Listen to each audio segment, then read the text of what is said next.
네, 몇 년 전에 광해라는 영화가 있었습니다. 코미디 같은 뭉클한 장면이 하나 있는데요. 왕과 똑같이 닮은 이 가짜 왕이 궁궐에서 왕 행세를 이제 하고 있는데 왕의 호위무사인 도부장이라는 사람이 뭔가 이상하다는 낌새를 눈치채고 유심히 관찰하다가 이 가짜라는 것이 확신을 가지고 이제 왕에게 칼을 들이댄 거죠. 그런데 마침 곁에 있던 중전 때문에 이걸 확인하는 데 실패한 도부장이 자결을 하려고 합니다. 그때 이제 왕이 야야야야 그러면서 막 머리 때리고 도부장 기절하고, 그래서 이제 나중에 깨어났는데 왕이 팥죽을 보내옵니다. 목에 칼을 들이대고 이제 깨어났으면 사형 아닙니까? 그런데 왕이 팥죽을 보내는 겁니다. 그러면서 훈계를 합니다. 네가 살아야 내가 사는 것 아니냐. 네 목숨이 얼마나 중요한지 아직도 모르겠느냐. 이 칼은 날 위해서 뽑아라. 그러면서 자리를 뜹니다.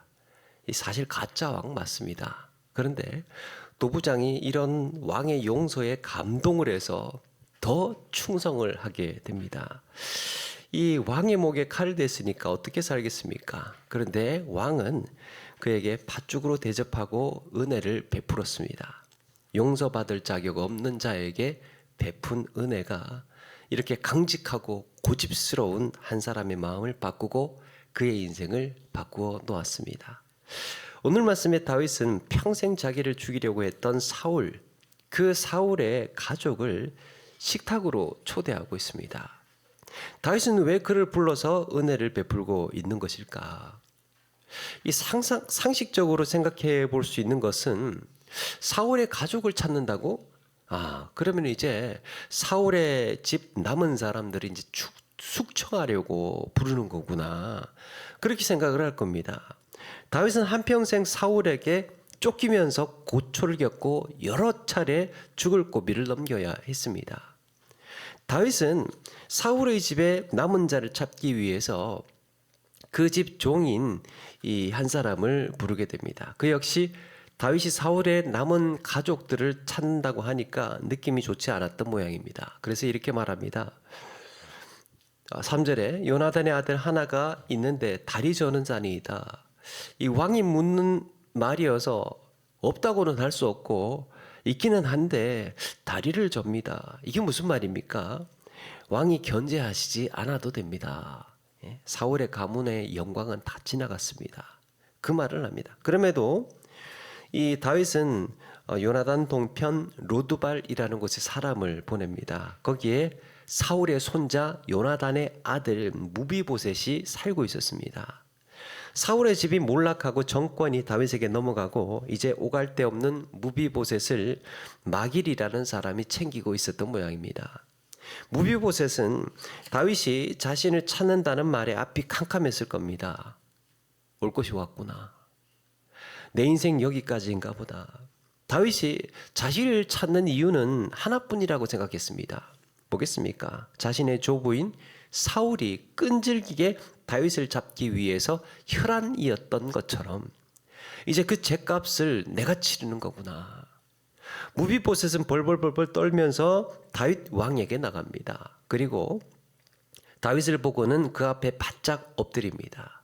이제 다윗의 입에서 내가 언제 죽을지 어떻게 죽을지 그 말이 이제 나올 차례였습니다. 그런데 다윗이 뭐라고 합니까? 7절에 무서워하지 말라.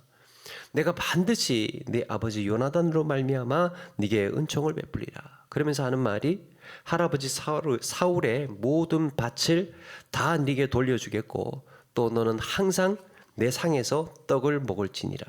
몰수했던 사울의 밭을 돌려주겠답니다. 그리고 사울의 집안의 종인 그 시바의 일가를 불러다가 그 땅을 갈고 무비보셋에게 양식을 공급하라고 명합니다. 이 아들은 그의 아들은 15에 또 종은 20명이었습니다. 이들은 무비보셋의 종이 되고 무비보셋은 땅을 되찾습니다. 그리고 다윗이 뭐라고 합니까? 너는 항상 내 상에서 떡을 먹을지니라. 왕의 식탁에 참여하는 영광을 누리게 됩니다. 11절 13절에도 반복이 되는데요. 11절에 보니까 왕자 중 하나처럼 왕의 상에서 먹으니라. 요나단 이 요단 동편 어딘가에서 은둔에 살던 그가 왕가의 식탁에서 왕자 대우를 받으면서 함께 할 수 있게 됐습니다. 그리고 13절에도 항상 왕의 상에서 먹음으로 예루살렘에 사니라. 다윗은 무비보셋을 가족으로 거두기로 합니다.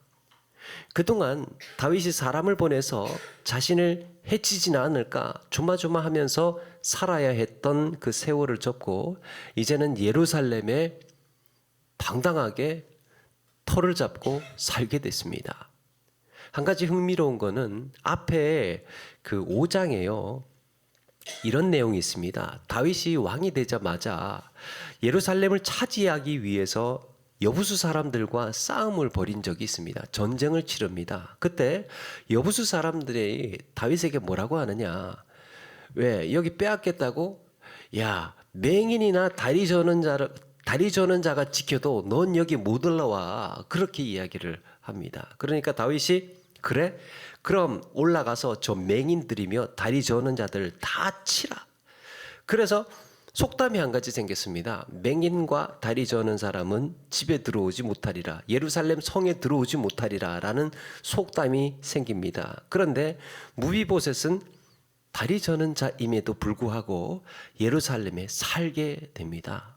성경은 그가 예루살렘에 살 수 없는 자임을 은근히 암시하고 있었습니다. 무비보셋은 이제 죽는구나 하면서 끌려오다시피 왔지만 어마어마한 혜택이며 호사를 누리게 됩니다. 사실 무비보셋은 쉽지 않은 세월을 살았습니다.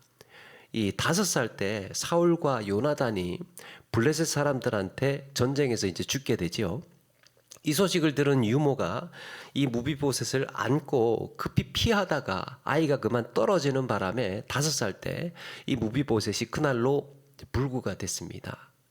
그렇게 요단 동편으로 도망치고 마길의 집에서 자랐던 것 같습니다. 꽤 오랜 시간 지났습니다.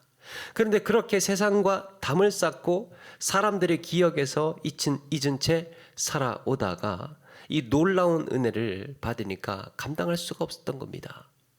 그래서 이렇게 말합니다. 이 종이 무엇이기에 왕께서 죽은 개 같은 나를 돌아보시나이까. 믿기지가 않았습니다. 죽었다고 생각했습니다. 그런데 다윗을 통해서 명예를 얻고 가문이 회복이 되고 있습니다. 다윗은 어떻게 이런 마음을 품게 된 걸까요?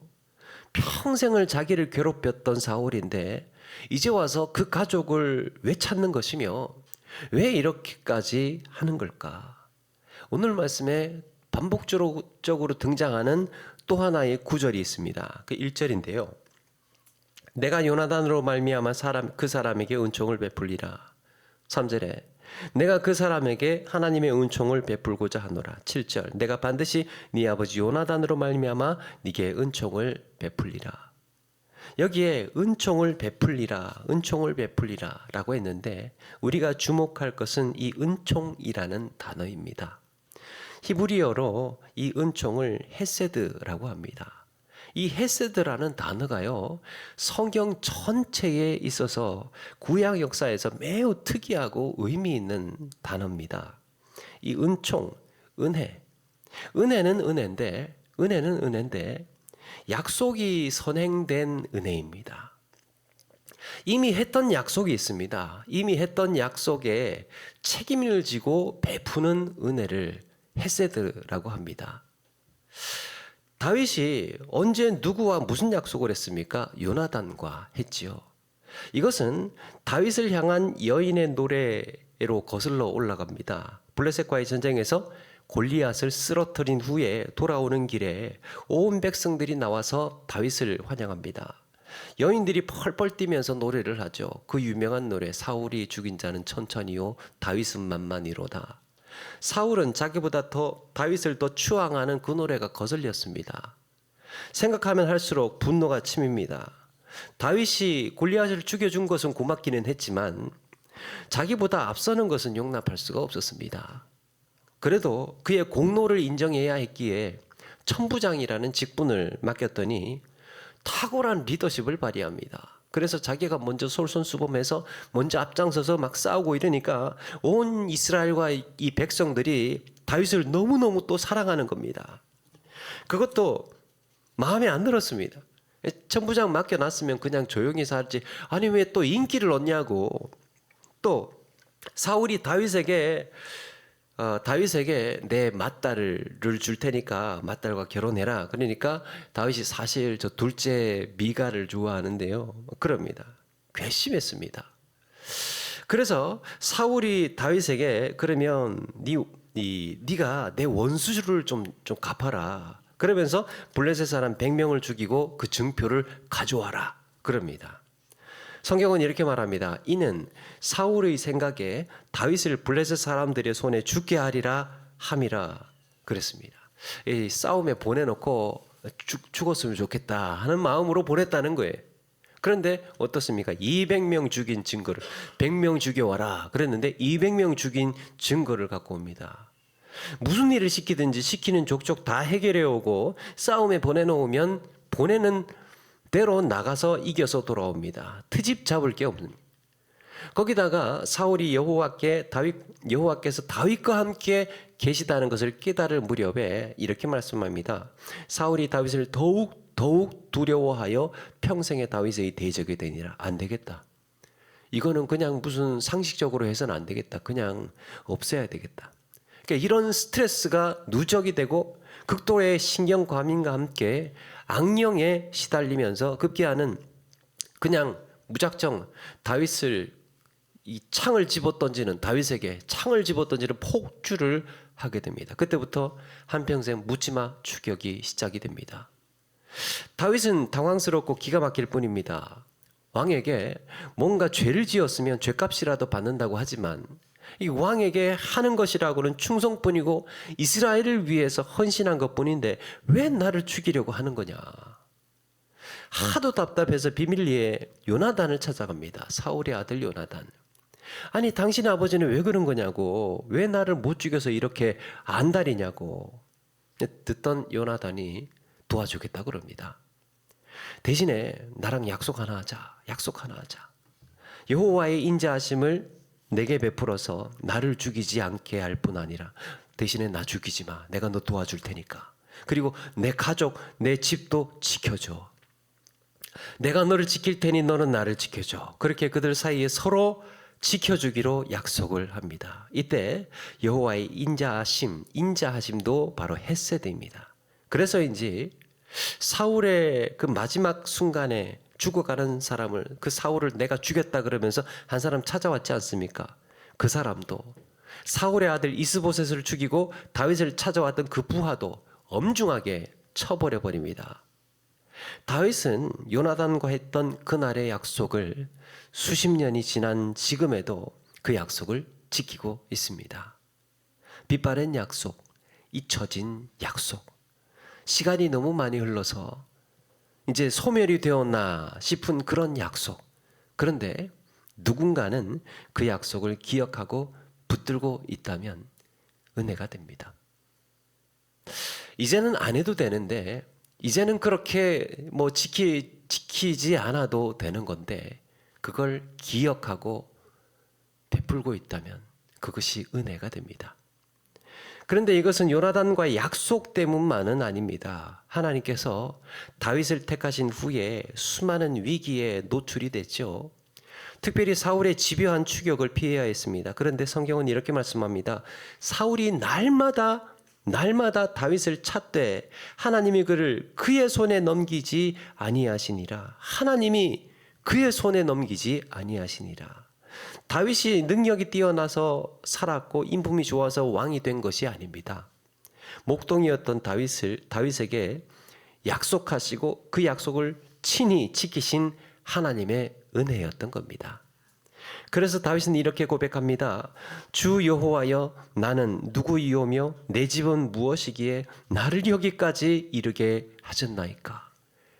하나님, 제가 뭐라고, 제가 뭔데 이렇게 그냥 목동으로 살던 그냥 꼬질꼬질한 취소하기, 그런 어린아이와 같은 애를 이렇게까지 불러주셔서 왕으로 삼게 하셨나이까. 어쩌면 요나단과의 약속 이후에 너무 많은 일을 겪었습니다. 약속을 지키지 않아도 될 정도로 사울은 다윗에게 가혹했습니다. 이 약속을 깨도 될 만큼 충분한 명분이 있었습니다. 야, 이렇게까지 한다고? 그러면 약속 취소야. 파기야. 나는 그래도 약속을 지키려고 막 무진 애를 쓰고 몸부림을 쳤어. 그런데 너네 아버지가 나한테 이렇게까지 한다고? 안 쫓겠다고 해놓고 다시 쫓아오고 서로 이렇게 평화롭게 잘 지내자고 해놓고 또 다시 추격을 하고 나를 잡으러 오고, 그러면 약속이 파괴돼도 몇 번이나 더 파기가 됐을 겁니다. 그런데 이렇게 신실하신 하나님께서 다윗과의 약속을 지키시고 이렇게 왕이 되게 하시기까지 하나님께서 베푸신 은혜가 놀라웠던 겁니다. 이런 하나님의 은혜로 요나단과의 약속도 기억할 수 있었고 그것이 무비보셋에게 그대로 이어집니다. 그래서 이렇게 고백한 겁니다. 이 종이 무엇이기에 왕께서 죽은 개 같은 나를 돌아보시나이까. 다윗이 하나님에게 했던 고백과 동일하죠. 내가 누구길래, 내가 뭐길래 하나님 나를 이렇게 붙들어 주시고 나를 이렇게 여기까지 인도하시는 겁니까? 나를 이렇게 돌아보시는 겁니까? 이 장면은 창세기에도 등장합니다. 형들의 손에 의해서 요셉이 애굽으로 팔려가죠.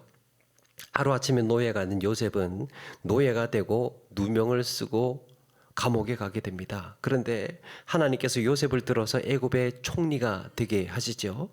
나중에 야곱의 가족이 애굽으로 오게 되고 보복이 두려운 형들에게 요셉이 뭐라고 합니까? 두려워하지 마소서.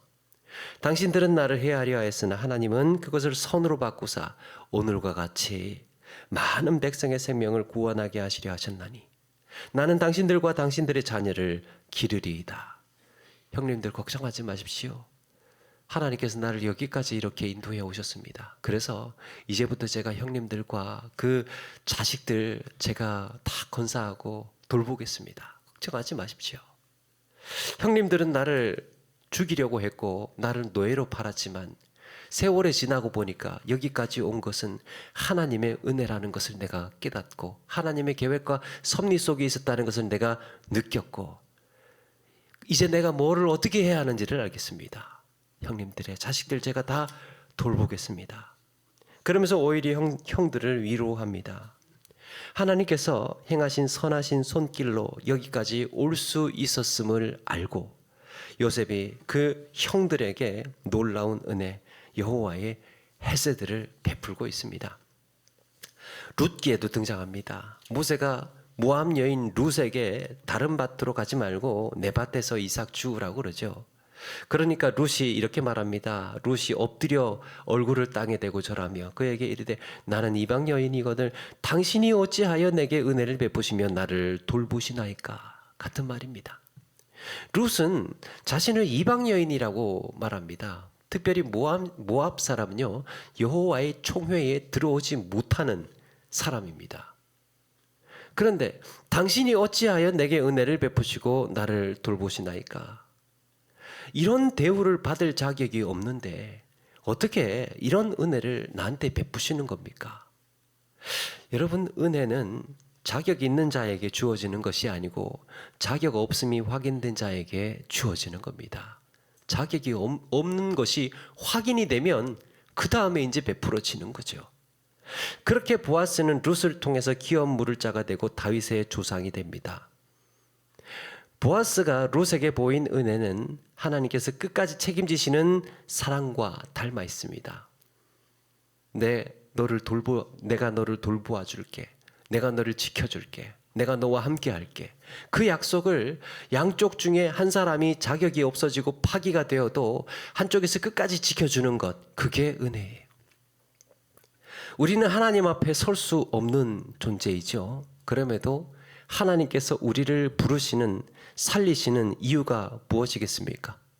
우리가 하나님께 그만한 가치가 있는 존재여서 그런 겁니까? 아닙니다. 언약 때문입니다. 언약 때문.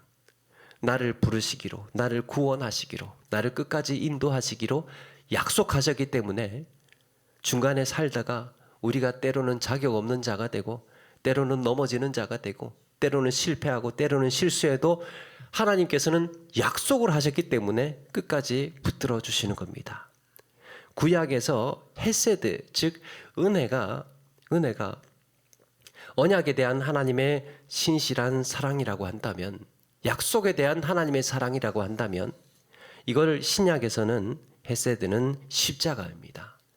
우리를 사랑하신 그 큰 사랑을 인하여 허물로 죽은 우리를 그리스도와 함께 살리셨고 너희는 은혜로 구원을 받은 것이라.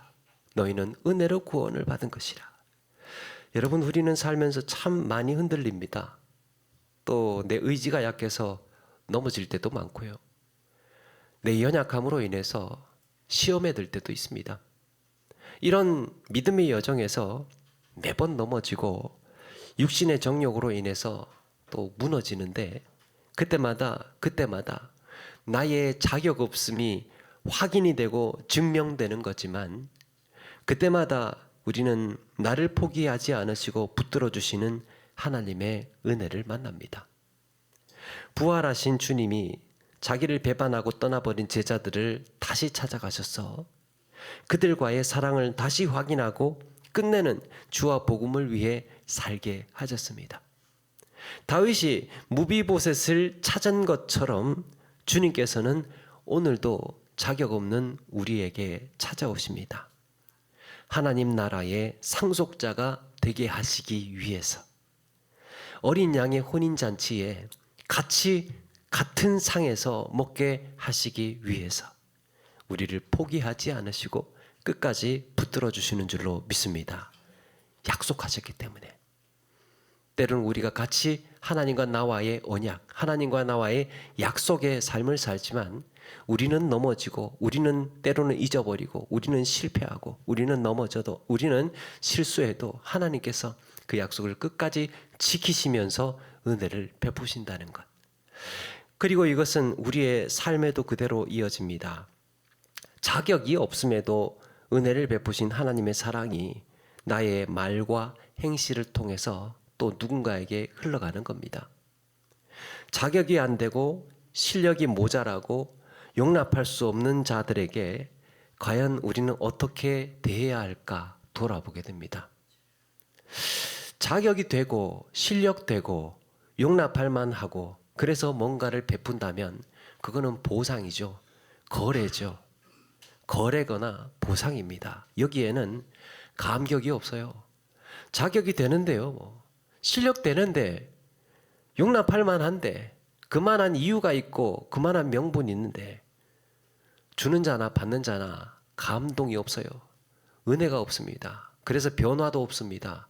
할 만큼 해서 받는 건데요. 그런데 자격이 안 되는데 실력이 안 되는데 용납할 수 없는데 그럼에도 뭔가를 베푼다면 감사가 되죠. 감격이 되죠. 그래서 변화가 일어납니다. 그것을 은혜로 여깁니다.